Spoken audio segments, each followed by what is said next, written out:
Good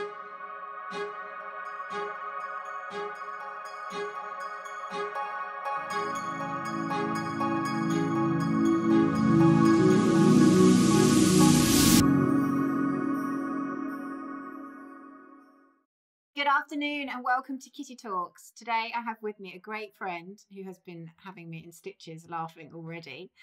Shamash Alidina, welcome. Oh, Shamash talks over here.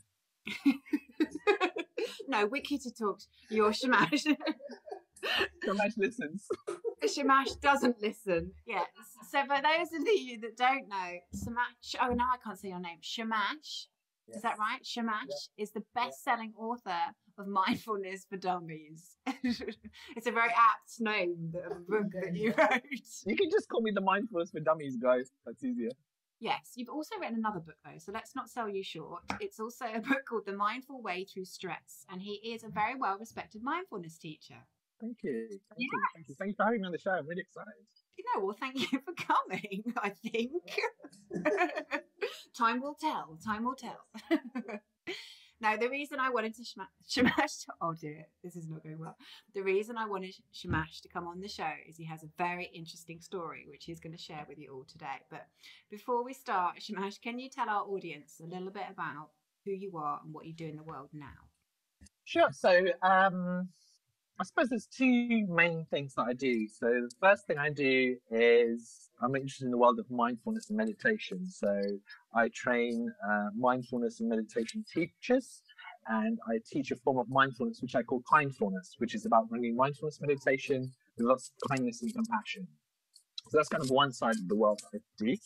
And then the other project, which I started a couple of years ago, and it keeps kind of growing, and I'm taking more and more of my time, is a project called the Museum of Happiness.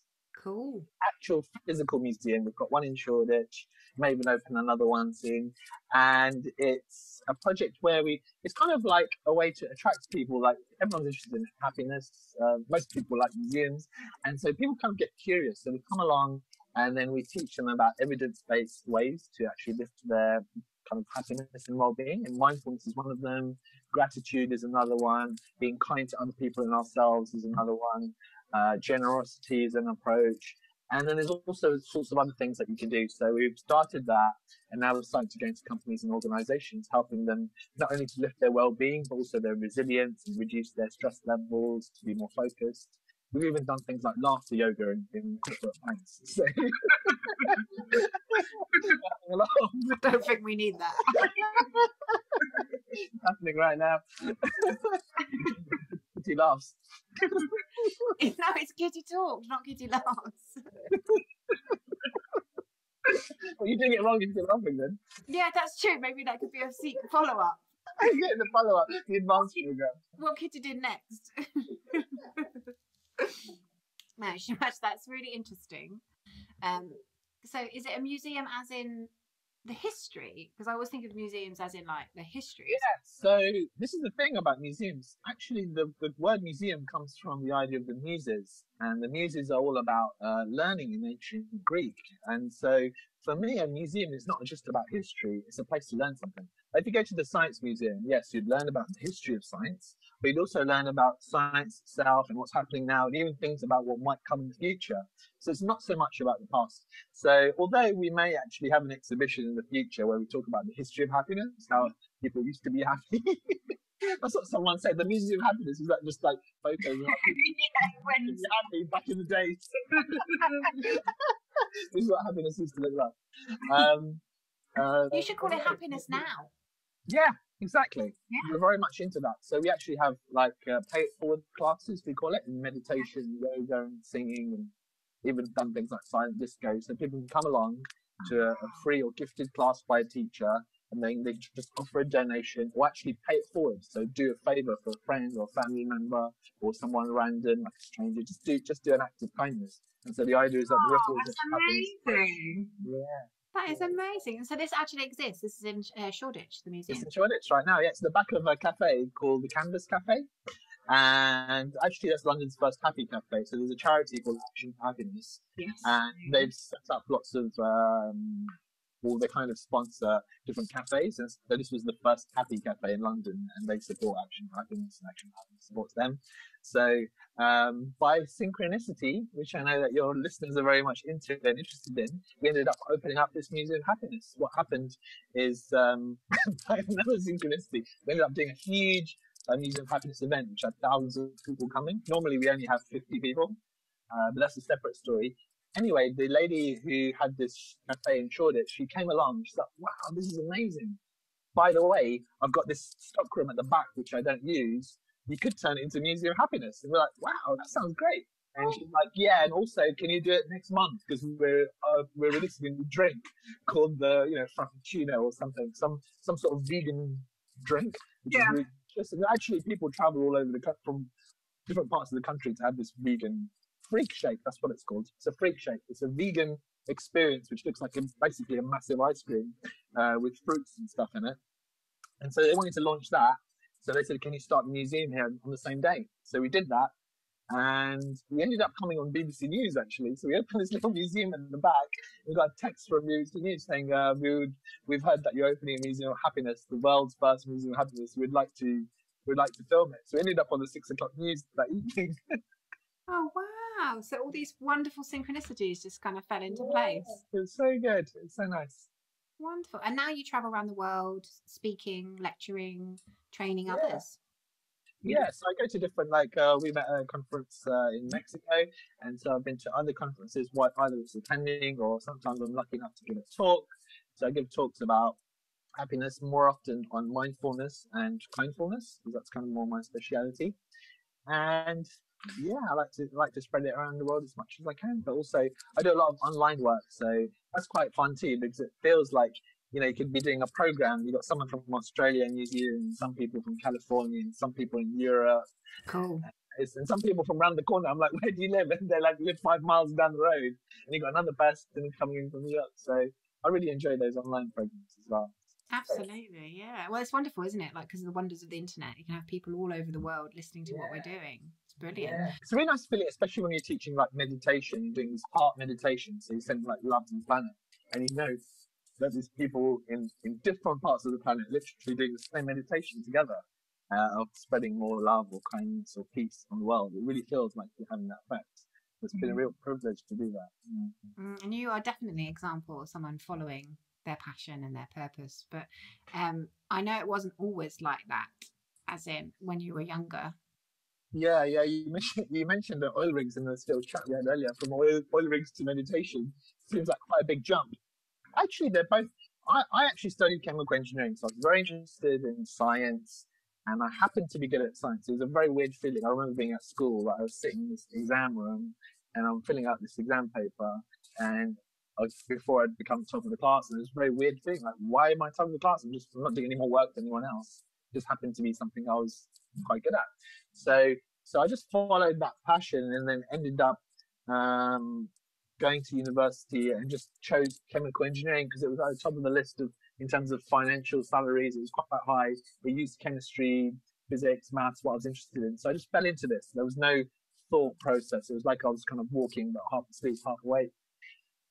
And then the first wake-up call happened to me when I tried it as a job in a summer vacation. So I was in this office, and I'm like, okay, cool. I'm getting paid a decent amount of money being in the office. What do you want me to do? We want you to work out the size of the pipes for an oil rig in Indonesia.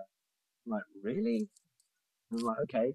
And I do it for the first day, and then it happens again and again. Basically, I'm spending weeks doing this. So I don't know how people survive in offices. Like in the afternoon, I was getting so bored just about staying awake. So I used to go for these long lunch breaks. They forced you to swipe in and swipe out. Right. So I didn't know this, but they were measuring. You didn't know that? I thought you just swiping it out. It was like a security thing. But I actually somehow managed to get a negative salary check for one of the months. I'm like, something's going wrong. I mean, because you were taking such long lunch breaks because you didn't enjoy your job. I think I was there a lot less than they were expecting me to. I even used to go to the toilet for hours. What, so you owed them money? I ended up being more interested than being in the office. So I got this negative paycheck. I'm like, okay, this is not working out. I'm not sending them a check. I didn't even know such a thing could exist, a negative paycheck. Exactly. I must have done negative hours somehow. Anyway, so I think I didn't want to do that. And then I was on the London Underground and I saw a poster for a philosophy class. And I thought, that has got to be the opposite of chemical engineering, practical philosophy. So let me try that out. And it was also only £20 for students. So I'm like, okay, that's a good deal for a 10-week course. It's a brilliant deal. So I went along, and it was there when I had this experience of mindfulness and meditation, which was really transformative for me. I sat down, and they just got us to just feel the breathing, feel our different senses, close our eyes. It was the first time I'd properly done meditation, and I just felt calm and relaxed. But also, one of the biggest things I discovered is that I'm not my thoughts. So there's the thoughts here, and then I'm the observer. I don't have to be in the thoughts. There's an opportunity from time to time to be the observer. And so if I was the observer, then I could have negative or positive or whatever thoughts, but I'm actually not there. I've got there's a space between me and my thoughts. And so then I thought, no matter what happens in my life, no matter what goes wrong, okay, these thoughts can go crazy, but this part of me can just be smiling and watching. It's actually free from it. So there's a great inner freedom. I thought, oh my goodness, everyone should learn this. So I wanted to become a teacher in a school where all children would learn this. But the problem was I was only halfway through my degree in engineering and I really wanted to quit. It was a 4-year course, but I just turned up to the exams and just about dragged my feet through. I just managed to pass the 3rd year. Then I started to go back to my lectures and finish the degree, and then became a school teacher where actually all the children do mindfulness and meditation as well. Beautiful. So that's how I ended up going from doing the sciences and engineering to actually being a teacher.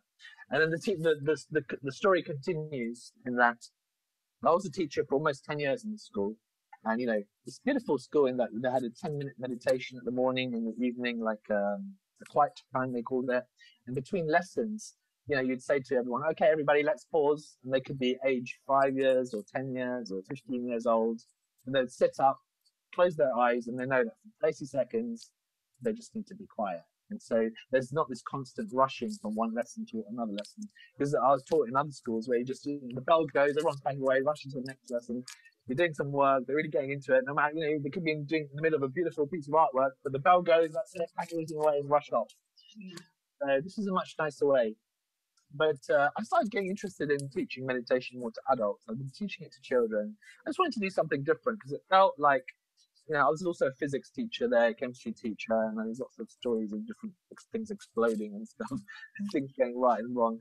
But basically, I wanted to challenge myself to the next level. And so I started researching meditation, and that's when I saw the research on mindfulness. And there was very few teachers on mindfulness in London. There's maybe 1 or 2. And how long ago was this? I think this was about 2007 or 2006, something like that. So I went along to those classes. I thought this is a lovely format. And then I managed to find a university in Wales where they did training to be able to teach that. So I did that. And then it was through, I'd heard about life coaching. So I'd done this visualization. In this visualization, I went out into the world, out into the universe. And when I came back to my ideal life, I was living in a house where the front of the house was facing the city of London and the back was facing the countryside. And I actually did live in a house a little bit like that in southwest London. And then the other part of the visualization is that people are coming in, I'm just walking around very relaxed and calm and just teaching them meditation. And so I thought, actually, that's not that hard to do. I could actually start doing that. So I started teaching classes in meditation in my home. And I just used the website meetup.com. And there were no meetups at all for mindfulness meditation. So I started the London Mindfulness Meditation Meetup Club. And a few people started trickling in, and I started teaching them mindfulness just as a free thing. But I noticed half the people never turned up. So I'm like, maybe I could actually charge a small amount of money and maybe people will become more motivated. And I was really scared to do this because I'd always taught it for free. But let me just try charging a little fee for people to come. And when I tried it, every single person turned up. In fact, more people started coming. And if they didn't come, they started to apologize. Oh, sorry, I couldn't make it. Please, can I come next week? I'm like, yeah, sure, you can come next week if you want. So I thought, hang on a minute. Although I'm a school teacher at the moment, maybe I could actually make this into my job and I could actually teach people and make an income from it. So that's when I got that insight that I could do that. So then I started teaching more and more little classes.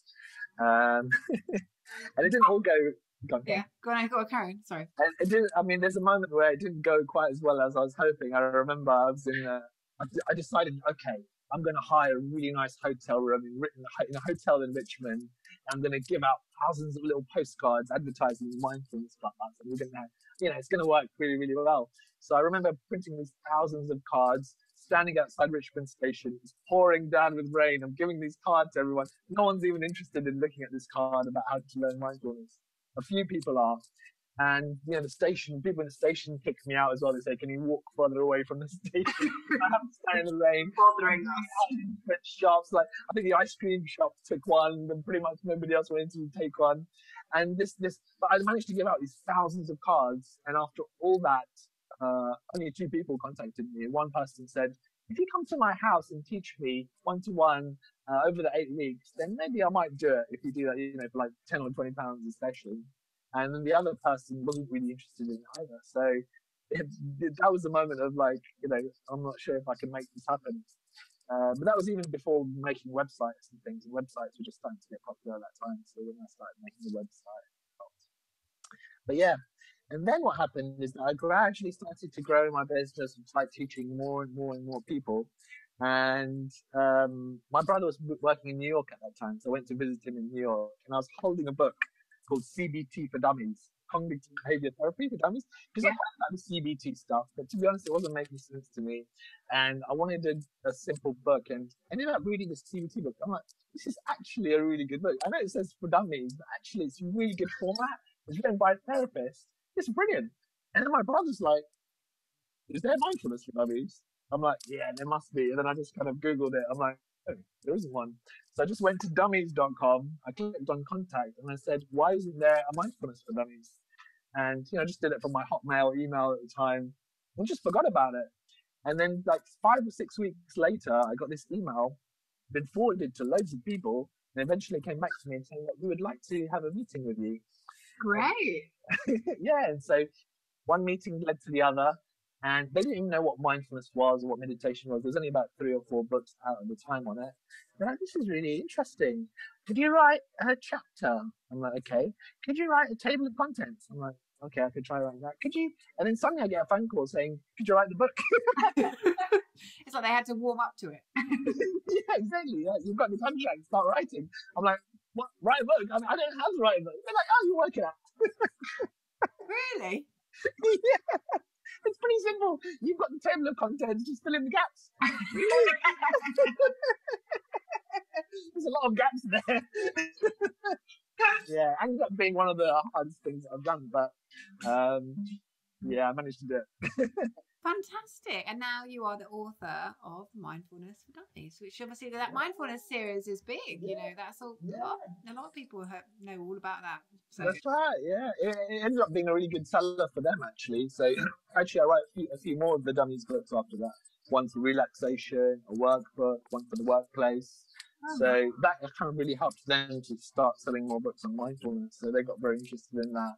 So yeah, it's quite surprising for them as well, I think. And what advice would you have? Because I love listening to your journey, to your story, because, you're so open about the kind of synchronicities and how did that happen? What advice would you have for our listeners? Maybe they don't know what their passion and purpose is, and maybe they don't know why they're here. Just from your own journey, your own experience, kind of what advice would you give someone at the moment? Well, we were having a chat earlier, and you started talking about how you don't know exactly where you're going, but you just take the next step and the next step. And I mean, if I go back to when I was at a stage where I was teaching in this school and I wasn't quite enjoying it, somebody had mentioned this idea of life coaching. So then I walked into this bookshop and I picked up this book on life coaching, and then I looked up the website and ended up going to the class. And then when I went to the class, ended up doing this visualization, and that led me to so it's always, I never really knew where it was going. I was just taking the next step and the next step. And what were you following? What was it you were following? Like, just so people can recognize it in themselves. I suppose I was aware that what I was doing at the time when I was being a teacher in the school, for example, wasn't satisfying for me. Okay. So I was looking for, okay, what do I need to do? What's the next step that I need to take? So it's I suppose it's following my gut feeling or my intuition. People use that word a lot, but it's just simply you're feeling how you're feeling right now. Like something doesn't feel right. So let me talk to someone, or let me read a book, or let me keep my eye out for what could be the solution for that. Mm. And just trusting that you never know where it's going to lead, and actually just giving it a go, not knowing that it's definitely going to work or not going to work. It may or may not, but at least if you have a little bit of an inkling that it might, then it's not a big step to just walk into a bookshop or to look at a book or to just have a little casual chat with someone. It's not a huge step to take. I think everyone can take that, some like small steps like that. And it's just knowing that these small steps can lead to something. Because sometimes big goals are fantastic and great, but that can be quite frightening for people. But the little step, like what you can do today, what small steps that you can take to be able to move forward. Like, for example, someone listening to this, they may not be into mindfulness at all, but they've heard me mention it a few times. So they might like my approach, or they might like a different approach. Doesn't matter. But you might do something simple like type in Google, have a look at the first website, maybe get a book on it, or maybe talk to a friend who's tried some mindfulness and actually try a little exercise, even 1 minute or even 30 seconds or something. Try something small. And then that can lead to something else and then lead to something else. So it's taking these small actions, not just thinking about it. Absolutely. Yeah. I think you get a bit of momentum that way, don't you? And it's following the path of the things that you enjoy, actually. Like you knew that the engineering or the building of oil rigs didn't necessarily float your boat, but actually you found something else that you really enjoyed. Exactly, yeah. And again, we mentioned this, but fun is really important. And some people think that, oh, jobs are not fun, this is not fun, that's not fun, you just have to stick with it. But I think that's an idea which can actually lead to a lot of negativity and depression, anxiety, and all sorts of things. You don't have to keep doing something that you're not really enjoying. There's always something that you can enjoy. And even if you feel totally stuck in a job, there's someone that you can talk to, or there's a different way or point of view you can take to looking at that job. There's always hope. There's always something we can change. And there's a fantastic book based on the Holocaust. What's it called? By Viktor Franklin. The title will come to me. It's a Beautiful Life? No, I want to say. Yeah. No, it's the opposite. Man's Search for Meaning. That's it. Oh wow, yeah. And in that book, he's in a concentration camp, and lots of people are dying or committing suicide or just not surviving in that atmosphere. And he realizes that the one thing you can control is your own inner attitude, and you've got that choice you can make. And in a situation like that, if somebody can say that, then I think most of us can say that in whatever situation that we're in. So one of his famous quotes is, between stimulus and response, there is a space. And in that space, there's a choice. And in that choice lies your freedom, something along those lines. So between stimulus and response, the stimulus is what the world hits us with, all the different problems, car accidents, you lose your job, something wrong with the relationship. That's the stimulus. And your response is the way you relate to that. And the stimulus and response doesn't have to be automatic and fast. There can be a space. This is what mindfulness is all about, or you can call it whatever you want. You can give whatever word. But that space you can create within yourself, so you don't automatically react, but you consciously respond to how you're going to meet that experience. And that makes all the difference in the world. Absolutely. Yeah, because then you're not reacting all the time. You're choosing how you react. And I think that's a fascinating concept as well, because quite often what appears necessarily to be something negative, we can look at it in a different way, and it can be something really transformative.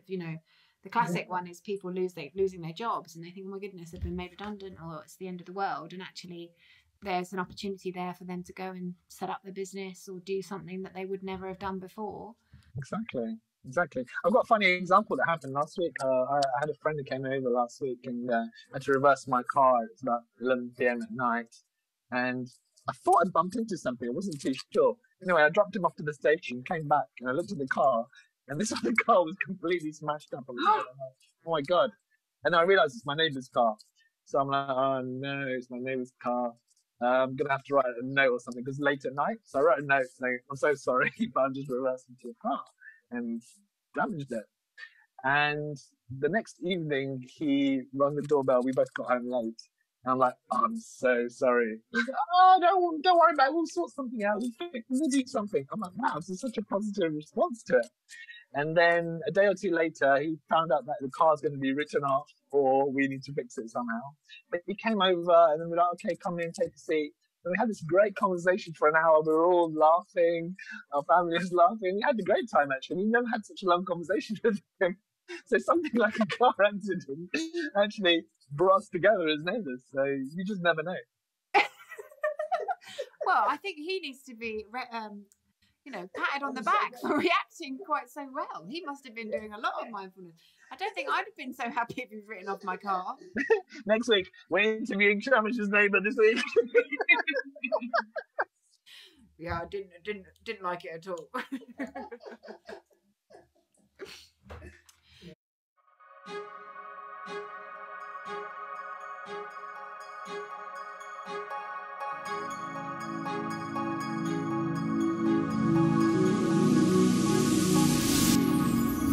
Thank you so much for listening to Kitty Talks. Be sure to head over to our kittytalks.com website and become a member of our exclusive club, and you'll get free interviews and access to our private Facebook group, exclusive webinars and secret success interviews. See you there.